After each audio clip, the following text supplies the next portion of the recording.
يعني في صدمة، مش مجمع اللي بيحصل. بس أنا عايز أبدأ كلامي بحاجتين. أنا عارف إن في ناس كتير جدا واخدة عني فكرة مش حقيقية، إني ما طلعتش دافعت عن نفسي ولا مرة، وكنت منتظر منها في يوم من الأيام إنها تطلع. وهي طلعت قالت طبعا، بس طلعت قالت في حتت يعني مش يعني ما دستش زي ما كانت بتدوس عليها زمان. منهم الحمد لله إن هي طلعت عندك أنت. يعني الحمد لله، يعني دي الحاجة الوحيدة اللي ممكن تديني مصداقية، إن هي طلعت عندك أنت. وهي قالت حسام عمري ما عمل لي حاجة، وعمره ما أخد مني حاجة، وانا ما قلتش انه سرق. طبعا لا، هي ده طبعا ده مش حقيقي. هي قالت ان انا سرقت على الهواء قدام الناس كلها. وارجوك تبقى تنزل حته من الحوار اللي عملته معاك، اللي هي بتقول فيها انا عمري ما قلت ان هو سرق، عشان الناس تعرف هي قد ايه متناقضه. آه ولسه من كام يوم كانت بتقول ان حسام ده هو ظهري واحسن واهلي وكويس ومش عارف ايه والكلام ده كله. طبعا يا استاذ محمود، انا بتكلم وانا قلبي بيتقطع، لان انا ما احبش ابدا اتكلم عن شيرين كده. هي تفضل غلاوتها عندي زي ما هي، ومكانتها عندي زي ما هي. بس انا للاسف مضطر المره دي ادافع عن نفسي، مش عشان نفسي. انا مضطر ادافع عن نفسي عشان انا ورايا اهل وعيله، وعيله محترمه. ساءت سمعتهم بسبب اللي الشين بتعمله.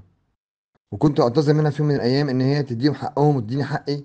مش عشان حاجه، وانا والله العظيم ما عشان حاجه، بس عشان خاطر انا، يعني احنا عيلتنا فيها بنات وفيها رجاله محترمه، وفيها ناس ما ينفعش تكون سمعتهم، وما ينفعش ابقى انا في موقف ان انا جايب لهم كلام زي ده. ومع ذلك سكت وعمري دافعت عن نفسي. عمري. وده اللي غلاوتها عندي على فكره. وهي ما قالت لي اطلع اتكلم، طبعا كانت عزومه مراكبيه اطلع اتكلم، كنت بقول لها لا، انا ما اقبلش انك تطلعي كدابه، ما اقبلش انك تطلعي كدابه. بس انا ما كنتش اتخيل، ولا يجي في خيالي في يوم من الايام، ان يبقى الموضوع انا مش طرف فيه خناقه بينها وبين بنتها، وعشان انا حشتها عن بنتها. أه بص، انا طبعا مش عارف صح اللي انا هقوله ده ولا لا، بس طبعا انا هطلب شهاده بنتها. و... و... و... وهي عملت في بنتها حاجه، يعني لما الناس هتعرفها، اعتقد انه شين هتنتهي عند الناس. هتنتهي عند الناس. هتنتهي. لان اللي يهون عليه ضناه يهون عليه اي حد في الدنيا.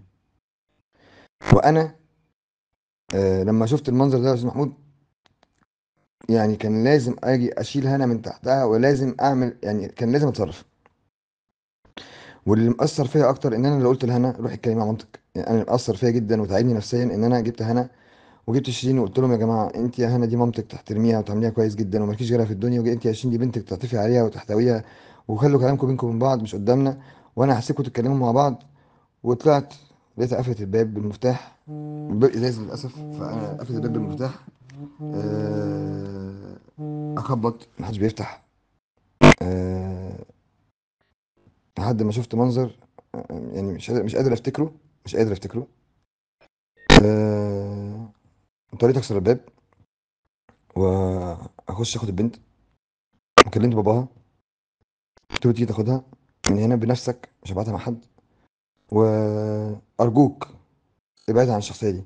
ارجوك. انا بقول الكلام ده، انا هتقطع يا جماعه، والله العظيم يا محمود انا بقول الكلام ده، وانت عارفني انا بحب الشين قد ايه، بتقطع. بس ده امر واقع. ده امر واقع. اللي انا شفته كان مرعب. شوف اللي حصل فيا في السنين اللي فاتت دي كوم، واللي انا شفته ده كوم. انا مش هقدرش اقوله طبعا، انا ما اقدرش، انا مش مفوض من هنا ولا من باباها ان انا اقول حاجه زي كده. أه بس مرعب مرعب مرعب، ولا في الافلام، اقسم بالله العظيم ولا في الافلام. وطبعا كل الالفاظ اللي في الدنيا حاجه ما يصدقهاش عقل. وانا سمعتك يا استاذ محمود بودنك هنا، وهي بتقول حسام ما عملش حاجه لماما ولا جه جنبها. كل اللي عمله ان هو حاش بيني وبينها، وهي اللي معوره نفسها. وارجو حضرتك ان انت تقول للناس الحقيقه انك سمعتها بودنك. ماما هي اللي عورت نفسها قصده، علشان خاطر آه، تنزل تعمل اللي هي عملته ده.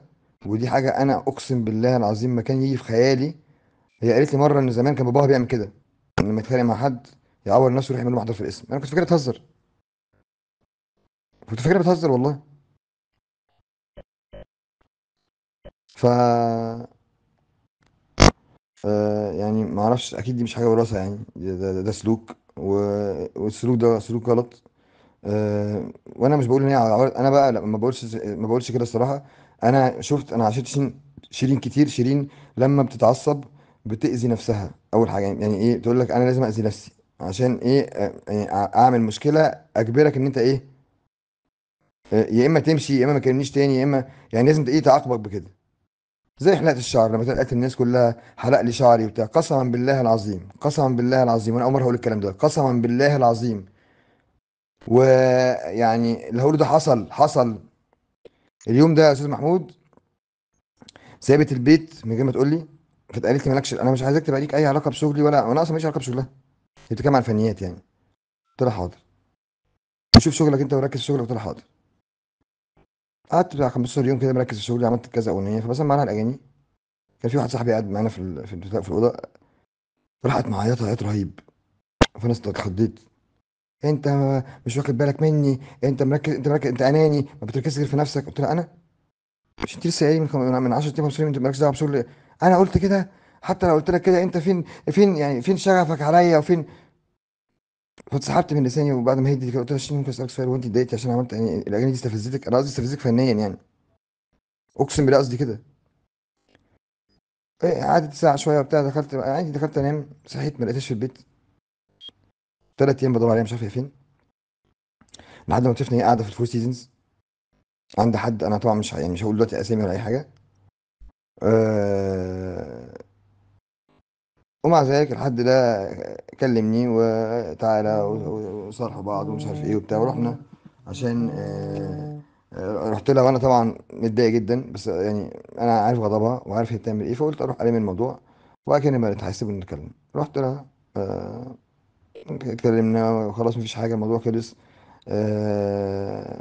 وانا قاعد بتكلم مع واحده صاحبتها بتحكي لي ان خد بالك من فلان. طبعا مش انا بطول عليك بس يعني هو ده الحقيقه يعني لازم اقولها، بس خد بالك من فلان ده، فلان ده صاحبي بيتكلم عنك وبيوقع بينك وبين شيرين جامد جدا. فانا اتصدمت هي بتقولي كده شيرين داخله من باب الاوضه. طبعا بقى مش عايز اقول هي كانت في حاله عامله ازاي. المهم ايه،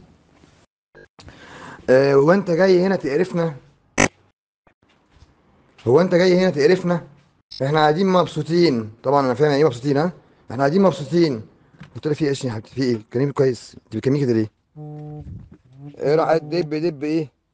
انا اتكلم براحتي، انا اتكلم براحتي واقول اللي انا عايزاه. قلت لها لا، مش انت بتقوليش انت عايزاه، واضح ان انت عشان مش مظبطه، فبعد اذنك خلينا نكلم كلام كلامنا وانت اللي كملي كنت تعمليه. وبعدين ايه عشان المواضيع ما يعني ملهاش لازمه من اللي بيحصل ده. راحت شتماني شتيمه جامده وحدفتني بحاجه كانت في ايديها وطلقني يا كذا. قلت لها طب بصي بقى، خشي البسي. قالت لي ليه؟ قلت لها مش عايز تطلقي؟ يلا ننزل نطلق. قالت لي انا ما بنزلش، انا شيرين عبد الوهاب يا بابا. قلت لها لا يا حبيبتي، انا بكلم شيرين مراتي، ماليش دعوه بشيرين عبد الوهاب. شيرين عبد الوهاب دي على المسرح، انت هنا شيرين مراتي. المهم زعيق وصريخ وبتاع ومش هنزل ومش هنزل ايه. المهم انا رحت طالع قاعد بره، كان في زي سفره كده صغيره، قعدت على كرسي السفره، حطيت رجلي على رجلي كده وقاعد بايه وايه ساند راسي كده بايدي، وبمنتهى البرود انا قاعد ايه. طبعا انا ايه يعني مش عايز اعمل كده طبعا، بس انا ايه مضطر اقول لها كده عشان ايه مش كل شويه كلمه في بقها طلقني طلقني. دخلت الحمام فانا افتكرت ان هي داخل الحمام تغير هدومها، لقيتها خارجه حلقه شعرها كده. قسما بالله العظيم انا وقعت على رجلي في الارض. كان هيغمى عليا، مش كان هيغمى عليا، انا هيغمى عليا. هي اللي تقول لك حسام حلق لي شعري، اللي تقول لك حسام حلق لي شعري، العربيه اللي بتتكلم عنها. انا يا استاذ محمود الناس ما تعرفوش، انا عمري ما خدت من شيرين مليم وقعت الكلمه دي مره 1000. المحاسب القانوني بتاعها استاذ مجدي سعد يسال كده، انا ليا كام عند شيرين عبد الوهاب؟ انا ليا كام عند شيرين عبد الوهاب؟ اسمه الاستاذ مجدي سعد، مجدي فرج، يعني مجدي سعد فرج. انتوا بقى، انا بقول بالاسامي اهو، يتسال. هي قالت له من كام يوم اعمل لي بيان بحسام ليه كام عندي. وبعد ما جابت الرقم قلت لها ايه بقى بتستفزني؟ انت اي حاجه ليك عندي هتاخدها على الجزمه. قلت لها وانت كلام كويس يا شين، تمام، وانا ما طلبتش منك حاجه عشان تاخدها على الجزمه. قالت لي لا انا ما بحبش ابو بلاش. فقلت لها والله طيب خلاص. وقلت لها والله انت ما بتحبش ابو بلاش، طب بصي بقى، عندك المحاسب القانوني بتاعك، روحي يا حبيبتي اسالي حسام ليه عندي كام. بس انا بقول لك هو رقم كبير جدا، وانا بقول لك يا شين مش عارف تدفعي، يطلع زي ما يطلع. تمام. يسال استاذ مجدي سعد عايز انت ابعت لك رقمه، ابعت لك رقمه. راح معرفة الرقم قالت له كام، انا كسف اقولها يعني يضحك عليا يعني يديله كذا. فقلت له انا كده كده مش هاخد حاجه، بس انا بشحتش، انا ليا كذا، تقول ان هي مش هتدفعهم او مش عارفه تدفعهم، لكن مش هتتنطط عليا بفلوسي. المهم انا ليه بقول لك المواقف دي؟ انا بوريك المواقف من زمان كانت ماشيه عامله ازاي، وانا اتظلمت ازاي، ولسه في حاجات عندي بس حاجات مهوله يعني. آه، يعني مره اتضربت بمقص في ايدي في الجونه، ورحت عملت عمليه في الاوتار مثلا، وانا داخل في الاستقبال انا واخدها تحت كتفي، غرقان دم، وعشان اطمنها ولا بقول لها معلش يا حبيبتي مفيش حاجه، عادي بتحصل، عادي بتحصل، هي ضرباني بمقص في ايدي اهي، قسما بالله وتسال عيالها فيها. فداخلين الاستقبال، فانا قاعد على سرير، قاعد معايا اربع دكاتره، واحد جراحات دقيقه، واحد عظم، واحد استقبال وهي قاعده على السرير جنبي، هي ما فيش حاجه خالص، هي اللي ضرباني. فجاه قامت في المستشفى، ايه انتوا كلكم مرميين حواليه ومحدش معبرني، انتوا ايه ده؟ انا بس بوريكم نموذج للمعامله اللي كنت بتعاملها وللظلم اللي تعرضت له، وعمري في حياتي ما دافعت عن نفسي تاني، ارجع اقول لك عمري تاني ما دافعت عن نفسي. ما حدش سأل نفسه ليه شيرين بتروح وتيجي، ليه تطلع وترجع؟ بطلوا بقى يا جماعه تقولوا عشان اعمل لها اعمال واعمل لها كذا، بطلوا بقى، فكروا بقى بمخكم، ولا عشان هي شيرين عبد الوهاب كلكم بتطبلوا؟ وللاسف انا بحبها جدا للحظه دي كبني ادمه، سيبك من حب الرومانسي، انا قلتها 50 مره، وانت عارف قد ايه انا بحبها يا محمود، وبتقطع اني بقول الكلام ده، بس انا قلت لك انا دلوقتي مش بتكلم بالنيابه عني بقى، انا بتكلم بالنيابه عن اهلي اللي بيتاذوا معايا كل شويه، وسمعتي اللي بقت في الارض، وانا عمري في حياتي ما كان عندي مشاكل مع حد يا محمود، ففكروا يا جماعه، ارجعوا كده قبل ما اعرف شيرين، انا عمري ما كان عندي مشاكل مع حد، عمري ما عملت مشكله مع حد. المهم نرجع للموضوع بتاع اللي بنتكلم الاساسي فيه. ف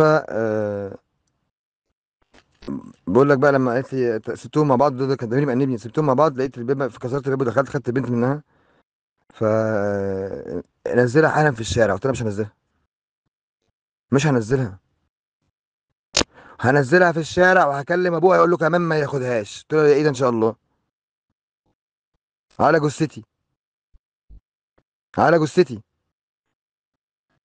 وفعلا عملت اللي انا عايزه، وكلمت ابوها، ولحد ما جه خدها، وقلت له نصيحه مني، ابعد عنها، ابعدهم عنها. وانا عمري ما قلت الكلمه دي في حياتي، لان الموضوع بقى فيه اذى بجد، ما بقاش تهريج، ما بقاش تهريج. تاني ارجع اقول لك شيرين غاليه جدا عليا، وانا متقطع اني بقول الكلام ده يا محمود، بتقطع بتقطع، مش يعني انا زعلان من نفسي جدا، بس كفايه بقى، كفايه مثاليه بقى، وكفايه بقى يعني بصراحه، انا ابتديت اكره نفسي، ابتديت اكره نفسي اني بفكر بالحب لسه بقى، وفي زمن ما فيهوش الكلام ده، اللي بيحب بيتشاف حرامي، وبيتشاف منافق، وبيتشاف توكسيك توكسيك. انا نرجسي توكسيك؟ انتوا يا جماعه قريتوا ارض النرجسيه ايه؟ في حد فيكم مثقف قرا ايه هي السيمتومز بتاعت النرجسيه بتاعت النارسيسست؟ انه يكسر اللي قدامه ويجيبه الارض علشان يفضل يمتلكه. انا كنت عامل لها نفسي سجاده، وانا مش بياع فجل، انا مش ماشي على الفول، مع احترامي ليهم ناس على راسي من فوق، بس دي قصدي دي شغلتي، هي شغلتها. يا محمود انا لو كنت عملت اغنيه، بص اقول لك على حاجه بقى، واقول لك على حاجه بمنتهى الصراحه، انا لما اتجوزت شيرين يا سيدي اخدت شهرتها، بقيت مشهور زيها، فانا استفدت، بقى انتشاري اكبر. لو كنت عملت اغنيه كل شهر، وانا الحمد لله بعرف اعمل اغاني كويسه، يعني مش هقول لك اغاني احلى اغاني، بعرف اعمل اغاني كويسه، كنت هكسب فلوس كتير قوي برضو. انا ما فكرتش في نفسي، وللاسف ما فكرتش في عيلتي، كنت اناني، اناني في ان انا اديت طاقتي كلها لبني ادم واحد مره واثنين وعشرة، ومش بس ما اقدرهاش، وانا مش عايز اقدرها، مش عايز اقدرها، كنت عايز اشوفه سعيد بس، تمام؟ ده داس عليا، داس عليا، بقى هو النهارده عايز يطلع يقول الحقيقه، ما عندوش مصداقيه، الناس مش مصدقاه.